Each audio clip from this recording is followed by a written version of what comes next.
Is Pi Network finally ready for its big moment?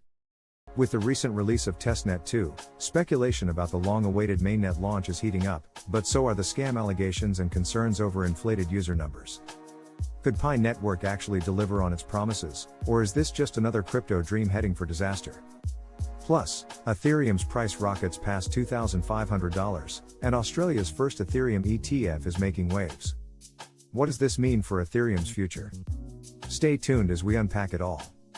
Welcome to Zaki Crypto Update, where we dive into the latest and most critical updates in the crypto space.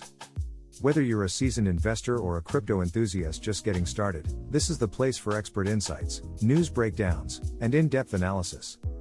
Before we get started, hit that subscribe button and turn on notifications so you never miss an update in the fast-moving world of blockchain and cryptocurrencies. In today's video, we're talking about the Pi Network. The launch of Testnet 2 has sparked new hope for a mainnet release, but questions about its future remain, especially with growing concerns around user numbers and inflation. And on the other side of the crypto world, Ethereum's price surge to over $2,500 is grabbing headlines.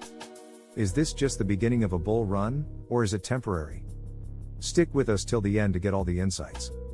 October 8, 2024, marked a pivotal day for Pi Network as they launched Testnet 2, a move that has both excited and divided the community. This latest testnet update allows a selected group of node operators to seamlessly transition between the testnet and mainnet, a step that many hope is a sign that the long-awaited mainnet launch is just around the corner. But that's not all. Pi Network also implemented a significant reduction in transaction fees, cutting them down to an almost negligible 0.00000099 Pi. This has generated optimism within the community, as lower fees make the network more appealing for everyday transactions. With KYC verification deadlines fast approaching in December 2024, many believe this could signal real progress toward the network's transition to a fully functional open platform. However, the excitement is being met with growing skepticism. Critics point out that the project has been plagued by delayed timelines and questions about the legitimacy of its claimed user base. Could this be another case of hype overshadowing substance? The biggest controversy surrounding Pi Network right now comes from the sharp critique of independent analyst Togrul Aliv. Aliv recently published a detailed report raising some serious concerns about Pi Network's actual progress. First, let's talk about the user base discrepancy. According to Pi's own claims, the platform boasts over 60 million registered users. That's an impressive number, right? But here's the catch, only 6.2 million wallets have successfully migrated to the mainnet so far. That's a staggering gap that has people wondering if Pi Network is artificially inflating its numbers to maintain excitement and interest in the project. Aliv argues that this discrepancy could indicate serious issues with Pi's scalability and credibility. If Pi is struggling to get even 10% of its users onto the mainnet, what does that say about its infrastructure? Can it really handle the mass adoption it claims to be gearing up for, or are we looking at a house of cards? This gap in numbers could also signal a deeper problem. Is Pi failing to deliver a product that its users actually believe in, or are we witnessing a project that's more about creating the illusion of growth rather than tangible progress? What do you think about Pi Network's user numbers? Are they overstating their growth, or do you think there's something else going on? Let me know your thoughts in the comments below. And while you're at it, hit that like button. It really helps get this video out to more crypto enthusiasts like you. Now, let's dive into another major issue that Aliv raises in his critique: inflation. In the world of cryptocurrencies, controlling supply is key to maintaining value, and this is where Pi Network appears to be on shaky ground.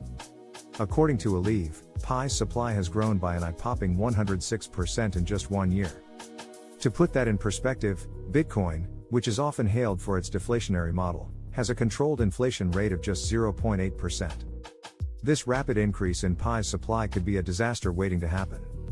Without enough demand to match the growing supply, Pi holders might see their coins lose value even before the network fully opens. Essentially, the inflation of Pi's token supply could dilute its value, undermining its position as a viable and sustainable cryptocurrency. Think about it, even if Pi does manage to launch its mainnet successfully, what good is a massive supply of tokens if there's no real demand for them? It's a classic case of supply and demand economics. Aliv's critique suggests that Pi Network is heading toward an inflationary spiral that could crash its value before it even gets a chance to take off. Unlike Bitcoin, which has a capped supply of 21 million coins, Pi Network seems to have no clear cap on its supply. This makes it vulnerable to hyperinflation, where too many coins in circulation result in rapid depreciation. If Pi continues to expand its supply at this rate, holders might be left with tokens worth far less than they initially anticipated. But Pi Network's version of mining is, well, different. Instead of using computational power, Pi's users tap a button on their phones every day to mine Pi. It's simple, but does it actually do anything? Critics, including Aleve, argue that this button tapping mechanism doesn't bear any resemblance to traditional mining. There's no real work being done to secure the network, and as a result, the entire model feels more like a way to boost user engagement rather than create a decentralized, secure cryptocurrency. This raises the question, is Pi Network more about keeping users engaged, perhaps to serve them ads, than it is about creating a decentralized platform? This model has led some to question whether Pi Network is truly a blockchain project, or if it's simply a cleverly disguised data collection scheme. The aggressive push for KYC, Know Your Customer, verification has only fueled these concerns. Some fear that Pi's emphasis on collecting personal information from millions of users could be part of a larger, more troubling agenda. The mandatory KYC process is another sticking point for many in the community. While KYC is often necessary for regulatory compliance, the extent to which Pi Network is collecting personal data has raised eyebrows. Is the network really preparing to launch, or are users' personal details being collected for other purposes? Despite these growing concerns, the Pi Network community remains largely optimistic. Following Aleve's report, a Pi Network moderator responded defensively, offering counterarguments to some of the major criticisms. The moderator pointed out that while only 6 million wallets have migrated to the mainnet, Pi's exclusivity could work in its favor. They argued that having a smaller, more exclusive user base might help ensure that the network's future value remains strong. According to this line of thinking, fewer wallets on the mainnet could mean less competition for resources once Pi is fully operational. They also dismissed concerns about inflation, noting that Pi's total supply wouldn't reach the projected 100 billion anytime soon. To them, inflation fears were overblown and wouldn't materially impact Pi's long-term value. They also emphasized that Pi's community strength would be a key factor in driving its success, likening Pi's potential to that of Binance Coin. The debate over Pi's future is far from over. Do you think the community's defense holds water, or are these just optimistic arguments trying to downplay real risks? Let me know in the comments below. And if you're still with me, don't forget to hit that subscribe button for more in-depth crypto content just like this. Now, let's shift gears and talk about Ethereum, which has been making headlines recently with a significant price surge. On Monday, Ethereum's price skyrocketed by 6.5%, taking it above $2,500. This has raised the question, is Ethereum entering a new bullish phase, or is this just a temporary spike?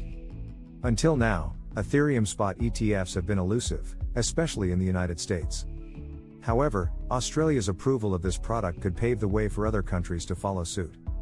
Institutional investors, who have long been on the fence about crypto, now have a more straightforward way to gain exposure to Ethereum through a regulated product. The ETF's debut could ignite renewed interest in Ethereum as an investment asset, potentially leading to greater demand and, consequently, higher prices. For investors who've been looking for a safer, more regulated way to invest in Ethereum, this ETF could be the answer. More ETFs could mean more institutional capital flowing into Ethereum, driving prices up in the long term. We've already seen how Bitcoin's price surged after its ETF approvals. Could the same be in store for Ethereum? So, what's the verdict? On one hand, Pi Network is generating excitement with its Testnet 2 launch and hints of a potential mainnet release, but significant concerns around user numbers, inflation, and the mining mechanism remain. On the other hand, Ethereum continues to prove its resilience, with price surges fueled by innovations like single-slot finality and institutional adoption through ETFs. If you've enjoyed this deep dive into the latest crypto news, make sure to hit that like button, subscribe to the channel, and share your thoughts on everything we've discussed today in the comments below. As always, thank you for watching Zaki Crypto Update. I'll see you in the next video for more insights, analysis, and everything you need to stay ahead in the world of crypto.